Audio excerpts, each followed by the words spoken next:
What's up, everyone? How you guys doing? And in today's video, we're going to be talking about 3-star weapons. Now, have you ever looked into your inventory and look at all the 3-star weapons that you have gotten from your pulls or whatever, or from exploring, and then you're wondering, should I keep them or should I let them go?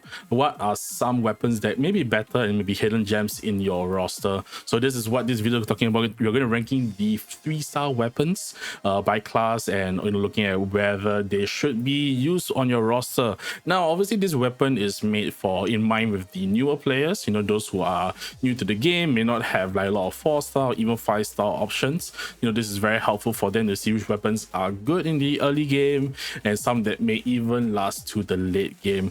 At the same time, for players who are in the Imaginarium Theater, maybe you're a long time player, but maybe you don't buy the battle pass, you don't pull that much on the weapon banner, you don't have a lot of weapon copies. This video will be helpful for you because Imaginarium Theater, you may need a lot of characters and you can't share weapons. So that is what this video will be looking at. If there's any weapons that could be used on like other characters that could be useful for people who are tackling like the highest difficulty, the visionary difficulty, I'm not wrong, for the Imaginarium Theater. So yeah, so let's not waste much time. Let's get this video started. All right, so what we're gonna do is that we have all the weapons, all the 3-star weapons here, and we have a tier list. We have 5 tiers. Right, so the first tier is the keep them list. Obviously, there's the best of the best. This can be even useful for end game players. There's some weapons that last the test of time, and these are definitely very good weapons to keep. Decent, this may be a little bit more niche for certain players, but they, just like the top tier weapons, they do last even to the mid or to the late game. It's just that maybe the characters that fit these weapons are a little bit smaller. The early game replace easily. These are weapons that will help players who are starting out. These are weapons that give a lot of stats, but there are better options once you get a 4-star, a 5-star, or even a craftable variant. The niche and not worth it, these are weapons that will get replaced, but it's just that they aren't even really that good in the early game, except for 1 or 2 exceptions. For example, like a physical build. And the last one is the don't level them. These are the absolute garbage weapons. These are weapons that I don't think anyone should be leveling. And so yeah, definitely don't put any resources into them unless you're like a completionist. My bad. Okay, so yeah, we're going to be looking. So all these weapons are going to be ranked at R5 because I think that for most, if not, except for 1 or 2 weapons, you can't really get many copies of them. So yeah, we're going to be looking at the we're going to be looking at that. So let's start off with the swords. All right, we have 6. So we have 6 swords in total. So what we're going to do is that we're going to talk about each category of weapons and then going to rank them accordingly instead of doing one by one, because it'll take out quite a bit of time. All right, so we start with the Sky Rider sword. This is a pretty decent energy recharge sword for the early game. At max level, at level 90, it gives 51% energy recharge. Very, very good for your Xingqius or even your Chi-Chis, those sword users that need quite a bit of ER. So your Gene is really good as well for early game. The passive's not really that good. I mean, it does give you an increase in attack and movement speed. But in early game, you're not really worried about that. And even the end game, you don't really worry that much about this as well. So let's move on to the next one, the Fillet Blade. Fillet Blade, I think everyone knows the weapon that you see Kazuha use in like the cutscenes in Inazuma. This one gives a pretty decent attack at level 90 at 35.2%, and the passive 50% chance to hit to deal an additional 400% attack damage to a single target. This is decent, early game for like your main DPS characters. I think one thing to say is that in the early game, especially, crit really isn't as beneficial as attack, because you don't really like crit is more of an end game stat, right? So the attack percentage definitely helps out in the early game, plus the additional attack. 11 seconds is a little bit challenging to proc, so until you get to Inazuma, where you can craft the Amenoma Kageyuchi, this is really okay. But once you're able to craft the Amenoma, it definitely falls off quite a bit. Right, So the next weapon, the Dark Iron Sword, basically this gives you quite a decent amount of elemental mastery, 141 to be exact. I think this is just like, I mean, it's like 20 less EM than the Iron Sting, which is craftable. That being said, it does help with electro-based reactions, so overload, superconduct, electrocharge, so on and so forth. So for characters like Kazuha, in an electro team, it can be pretty decent for a starting weapon. You're also able to use this on Kaching and Alhaitham, who are good in like spread teams, for example. Quicken teams, sorry, not spread. That being said, they also have better options. One being the craftable Iron Sting that we've mentioned. So, and it's also a pretty rare weapon. You can get it in Luye by a merchant, and the second copy you can only get it by doing a world quest. So the highest you can go to at this point in time is R2, which I can't remember what's I think it's a 40%. I might be wrong, but you can't even get the max attack bonus from an R5. And of course, it's just mainly an EM stat stick. So it is okay. It can be used, but unfortunately, this is a weapon that will get replaced by craftables, or even like if you're lucky, you manage to pull like these Cyphos, for example. All right, Traveler Handy Sword. Right, this is a weapon that has a defense scaling and max level is 27.5. The main passive, which is you replenish health when you collect an elemental orb or particle. This is the one that gives you energy. So even like your Favonius, for example. That being said, even on defense scaling characters like Albedo, like Chiori, they definitely have better options, which we'll talk about next. Right, so definitely a weapon that, in my opinion, is probably one of the weapons that you would not want to level up. And it's also a pretty rare weapon. I only have 4 copies of this. I can't remember whether you get this from Luye or Mondstadt, but this is one of those weapons that you cannot pull. You can only get it from chests, which is, yeah. So that is that for the Traveler's Handy Sword. Not really that good, and like I said, if there are better 3-star options, then you definitely wouldn't want to level this up. Now, a weapon that you may want to consider is the Harbinger of Dawn. Harbinger of Dawn at max level 90 gives you 46.9% crit damage, which is pretty nice. And there's a condition on the passive, which is where if you increase crit rate by 28% if your HP is above 90%. And even though this weapon has a very low base attack because it's a 3-star weapon, what's very, very nice is that for characters that do not scale on attack, like Albedo, like Chiori, they actually can make use of this very, very well. I would say that with the rise of Furina, everyone's using Furina nowadays, this weapon does get a little bit iffy to use if you use Furina before. But let's say if you're not, then this is actually a pretty good weapon as long as you're able to maintain the HP condition. Like I said, 28% crit rate and 46.9% crit damage is actually nothing to scoff at, even for a 3-star weapon. So characters that don't scale, even Alhaitham, who does scale on attack but scales more on EM, this is actually very, very nice for him as a stat stick. And let's talk about the last weapon, which is the Cool Steel. Same as the Fillet Blade, this one gives you a 35.2 attack substat at level 90. This is mostly only for teams that revolve on Cryo or Hydro, which is like your Xingqiu, your Kaya, and even so, they actually have much better options anyways. So this is really something that you only use very early. It's a little bit niche, something that even like the Fillet Blade is a lot better at doing, let alone things like the Harbinger of Dawn, and also gets very easily replaced by like the Amenoma, for example. And so let's just rank this. Let's just go by weapon type. All right, so let's talk about the obvious. The Harbinger of Dawn definitely goes into the top tier, the keep them tier. Like I say, even though with Furina, like if you use this weapon with on the same team with Furina, the passive is a lot harder to maintain. That being said, for characters that don't need Furina, which there are still quite a few, definitely very useful anyways. The Fillet Blade and the Skyrider Sword, I think, goes into the mid section. They are pretty good for early game, especially if you don't put on a weapon banner. But once you're able to access craftable weapons like the Amenoma, which, or even if you're going to Fontaine, the craftable weapons also pretty decent for characters that you're able to utilize the Bond of Life. So definitely it goes around here.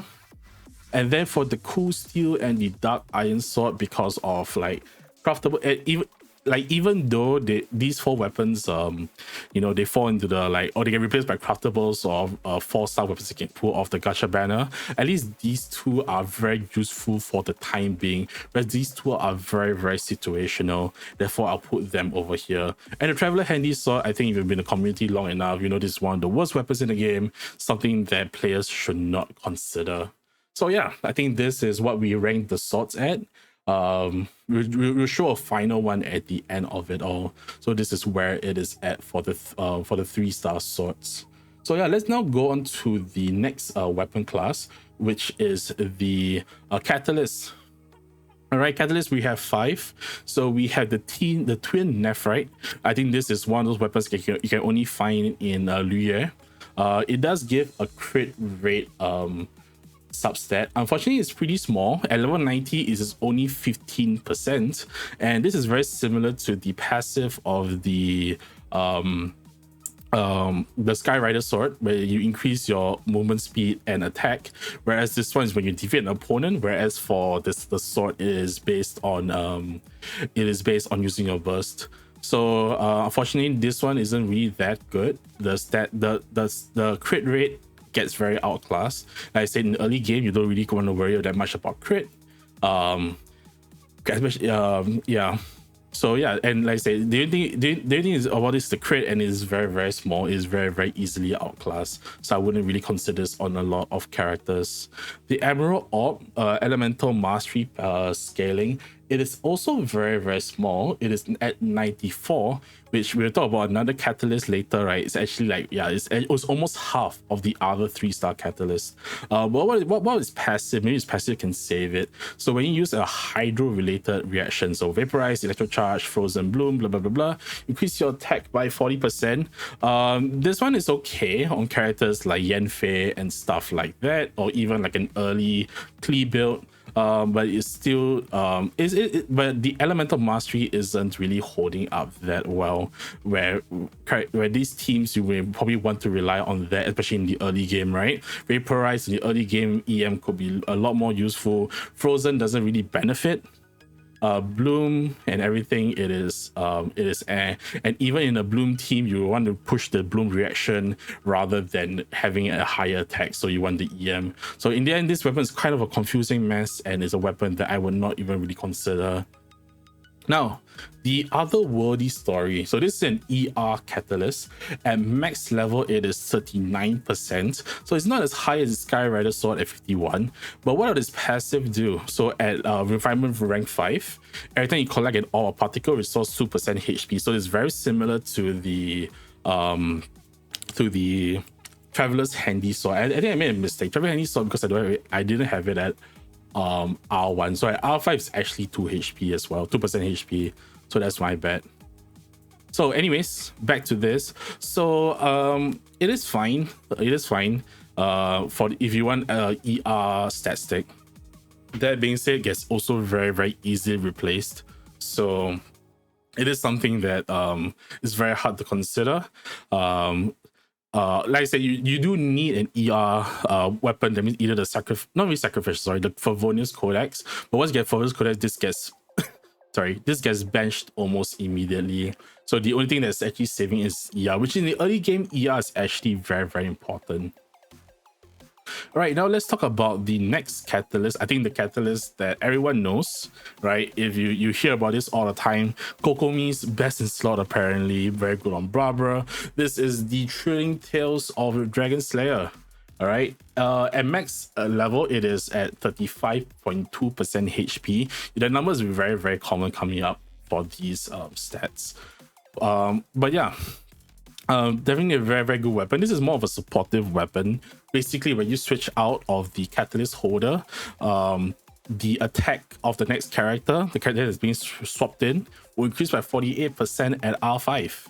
and that's going to be very nice as a supportive character, right? And mostly you use this on characters that scale on HP, like your, as mentioned, your Kokomi or your Barbara, right? But it can also be used on characters like Sucrose, can be used on other characters, even what's the name, Charlotte can be useful, even though Charlotte doesn't really scale on HP, right? The passive of 48% attack can be very nice for characters swapping in, especially if they're attack scaling.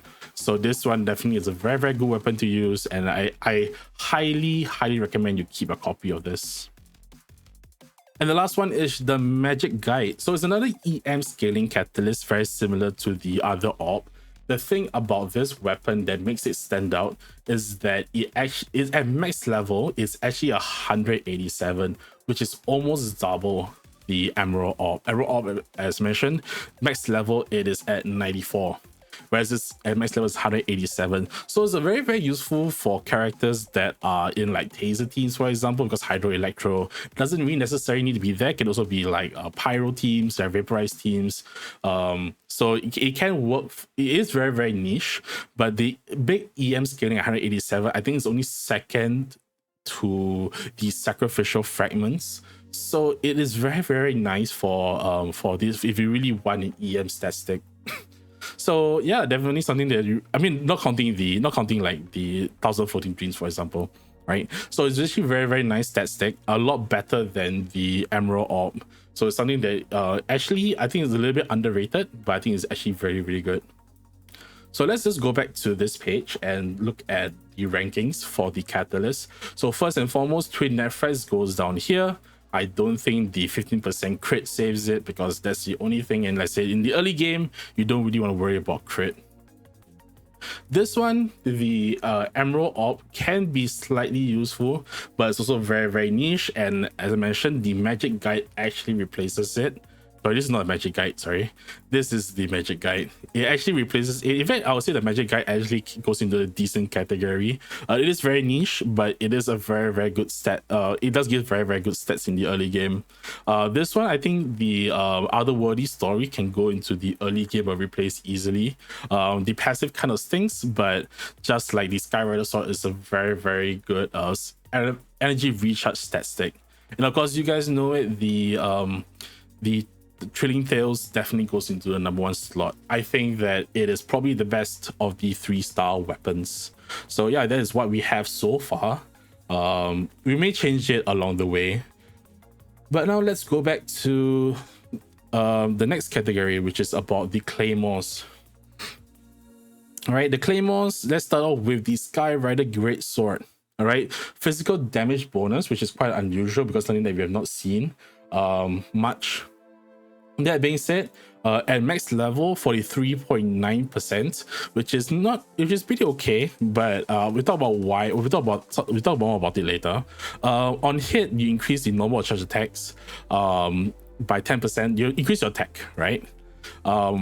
And you are able to stack this, so up to 40%, which is very nice. The only problem with this is that you can also, by doing certain quests, you're able to get a better version, which is the Snow Tomb Star Silver, which gives a much better stat and also a much better passive. So unfortunately, this is something that can be really easily replaced. And as I mentioned, this is this is very niche, right? Physical teams are very niche in this day and age. Eula, maybe Razor, Fragmine, these are the only team calls you can think of. Maybe Shinyan, for example. So definitely very niche, and it's not even the best in class. And the fact that its upgrade can be found by just doing the quest in Dragonspine, I think brings this down quite a bit. All right, let's talk about the Debate Club. All right, so actually the weapon I actually did use, you can see it's pretty decently leveled. At least, I mean, it was leveled, right? Gives an attack 35.2, so as I mentioned, a very standard number. And the passive, right, every time you use elemental skill, your normal and charge attack deal additional damage of AoE, and this lasts 15 seconds, and the damage can only occur once every 3 seconds. So basically 5 ticks of this passive. It's pretty okay, but as I mentioned, this is something that can be easily replaced. You will get the prototype weapon. I forgot what the prototype weapon is called. the craftable monster weapon gets easily replaced, and then if you buy the battle pass, or even if you pull, you definitely get better options like the serpent spine, or even like if you have the free weapon, the luxurious sea lord is much better. There aren't many good claymore options besides that, because okay, we have the new one I forgot to mention. If you have pyro teams right, then the Earthshaker is pretty decent. Or even you get the mega magic sword from the 4.3 event. That being said, because of the lack of claymores, this can be pretty decent. But as I mentioned, if you are a battle pass player or you manage to get some of the event weapons, it definitely falls off very, very fast. Or even if you're able to craft either you craft the weapon from the monster weapon, the prototype weapon, or even the Black Cliff Slasher is also pretty good as well. So it's something for players to consider. All right, the next one is the White Iron Sword. Defense scaling at max level, the defense is actually 43.9. Defeating an enemy restores 16%. This is primarily if you have Noelle. It is actually good if you have her, because not only does she scale with defense at C6, she also restores health. So this actually helps a lot with health restoration. Unfortunately, she's the only one that can probably use it because she's the. Oh, you can also use this on what's his name, Ito, but you know, if you use Ito, you're pretty much coping at that point in time. And the only other problem is that you're actually able to craft the white blind, which is also a really good weapon for both those characters. They're very free to play option. So unfortunately, the White Iron Sword, while decent early, will definitely be overshadowed by a craftable weapon they can also get in the first region. Okay, the blood tainted greatsword. All right, this one, Elemental Mastery at max level is 187, which is the same as the Magic Guide. Increases damage for affected characters by Pyro or Electro by 24%. This can be good on such characters like Beidou, Diluc, or even Garming, because they're usually in like either Vaporize or a Quicken team, right? So definitely it will be good on them. In fact, I would say that they will be like on the same par as the Debate Club, and especially for those elemental reactions. So it's really, really good for characters who will be used there. And lastly, we have the Ferrous Shadow, a HP scaling claymore. At max level is 35.2 again. And what is passive is that when the HP falls below 90%, you increase your charge attack damage by 50%, and those charge attacks become harder to interrupt. The only problem is that we don't have any Claymore character, or we don't have much Claymore characters that uses charge attacks. So this is really like not something that you really proc most of the time. And I don't think we have any HP scaling Claymore characters at this current moment. So unfortunately, this one is more of a dud, and I don't think I'll rate this very, very highly. So once again, let's move back to the tier list. So let's start off with this one. It is very, very niche and not worth it. As I mentioned, you're able to get sorry, you're able to get the Star Tomb Star Silver, Snow Tomb Star Silver in Dragon Spine, so that gets replaced very, very easily. So but until then, you might be able to use it. The White Blind also gets replaced very easily by the White Iron Sword gets replaced by the White Blind. I'll say that these two can be used in the early game. The Debate Club and the Blood Tainted Greatsword. Definitely very good for characters that require it, like Diluc, for example. The Ferrous Shadow unfortunately falls into the don't level them, because unfortunately there isn't a character that utilizes both its substat and its passive, which is very, very unfortunate. I think it's one of the better looking weapons of the 3-star variant, but unfortunately there isn't any characters that makes use of anything in that weapon. So yeah, that's very, very unfortunate. So that is what the table looks like. I don't think that, unfortunately, Claymores for 3 stars are pretty mediocre. The craftable, or even the purchasable one from the store is a lot better. Let's move on to the fourth one, which are the bows. And the bows are going to be very, really interesting, because we're going to start off with the Slingshot.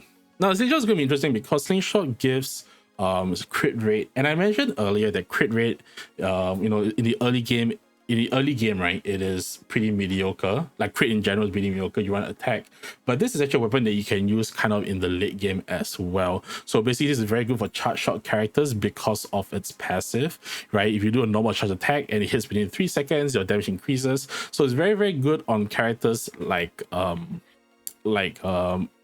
Ganyu, Tignari, even Lini can use this as well. If you don't have like a 5-star weapon, this at R5 can actually be better than most 4-star weapons. So it's definitely very good for those characters. In fact, I've seen a lot of people use this on Tignari, so it's actually going to be it's really not a bad weapon at all, right? Although there is a condition to activating the 60% damage, but at 31.2% crit rate, at its max level, it's actually not that bad, right? It's actually pretty substantial compared to like the twin nephrite, which was like 15%, right? It's actually more than double the amount.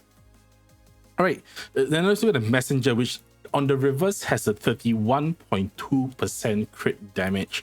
The passive does look good on paper, right? The charge attack hits on weak spots, deal additional 200% attack damage as crit damage. Unfortunately, the fact that this passive only procs once every 10 seconds is kind of a bother, right? You know, it takes a while for it to activate. If it was let's say it was half the time, right? Let's say at R5 went down to 5 seconds. I think this would be a lot of a better weapon. Unfortunately, every 10 seconds is going to be a little bit rough. And so this weapon, and I think that the passive does bring this weapon down quite a lot. All right, so let's talk about the recurve bow. So the recurve bow has a HP scaling. At max level, it is 46.9%. The passive is pretty okay. It's pretty right? R5 is 16% HP for defeating an opponent. The main thing is that it can be good on characters like HP scaling, like Diona or even Siege Wind, right? The fact is that they have better options like ER bows, like the Favonius or the Sacrificial can be pretty bad, can be better on them. So unfortunately, but this is the only HP scaling bow, but it's pretty niche anyways. So it's something that you really won't consider even on those two characters. Now let's talk about the Sharpshooter's Oath. This is a weapon that at level 90 gives you 46.9% crit damage, which is the same as the Harbinger of Dawn. And the passive does give you 48% more damage against weak spots, so like the eye of the Rune Guard or like your enemy's head. The thing about this weapon is that you know, you have to be very precise with your aiming to just proc this. So definitely something that will get they'll get power crap, you know, very easily. So it's something that, you know, you can consider using, but it's something that is not like consistent, obviously, because not every enemy has a weak spot. So unfortunately, this can be pretty decent, but it's not in every situation. And lastly, we have the Raven's Bow, which is EM scaling weapon. So this is 94, so it's not really that high. And you get, so this is basically the same as the Blood Tainted Great Sword, right? The same passive as well. But the fact is that it's lower ER, and it's also that less Hydro characters that benefit from this. No, that's not less Hydro, less Bow characters. Because for example, you won't really use this on like a character like Chow, for example. And also you wouldn't really use this on a character like, I don't know, what's the person's name? Yoimiya or Lini, right? So because Lini doesn't really use the Elemental Mastery. So going back to the list, where would I rank this? So I think Slingshot first and foremost goes all the way to the top. I think Slingshot slightly worse than the Harbinger of Dawn, but still a pretty good weapon. The Recurve Bow, I think it's niche. The Messenger is replaced pretty early because I think the 10-second cooldown for the passive does mess it up. I think the Raven's Bow is in the last section. Oh, you know what? I'll give it a little bit of last section. Yeah. Unfortunately, you won't really proc this. You don't have many bow characters that will make use of the EM. And lastly, the Sharpshooter's Oath, I think can be pretty decent, but just like the Messenger, I think it drops off very, very fast. Okay, so yeah, this is what it looks like. All right, now let's move on to the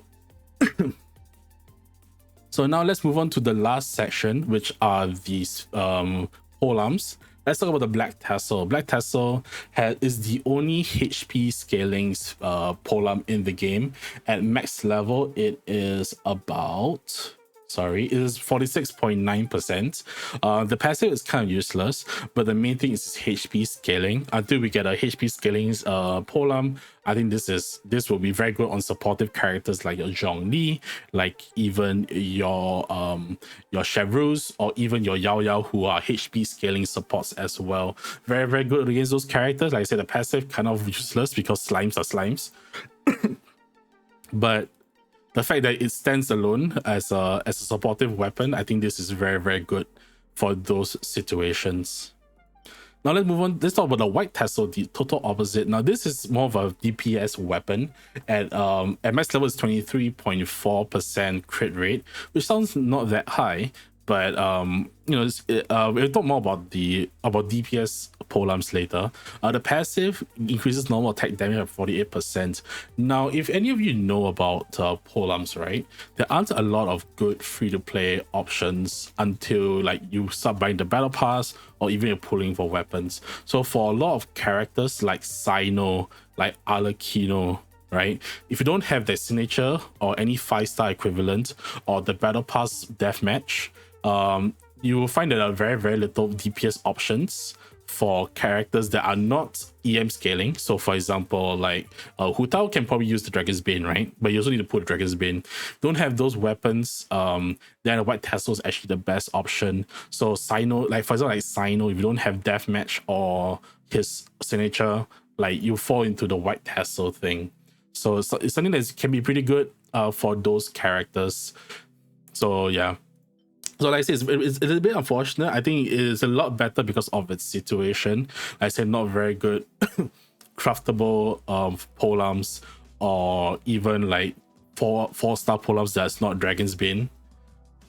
So yeah, that is that about this. I think it's made a lot better by situation, more by the situation of polearms more than the weapon itself.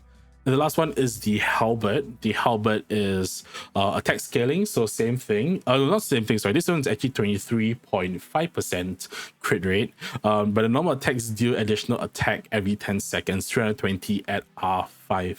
So how should we grade this? This is a little bit hard to grade because some of them are very, very niche. So like I know people will always say Black Tassels definitely in the keep them situation, but if things if you don't use Zhongli as a shield bot, if you don't use Yao Yao or even Chevrus, this one definitely falls down in favor. And like I mentioned, like Chevrus and Yao Yao can use Favonius very well as the Favonius lens as well.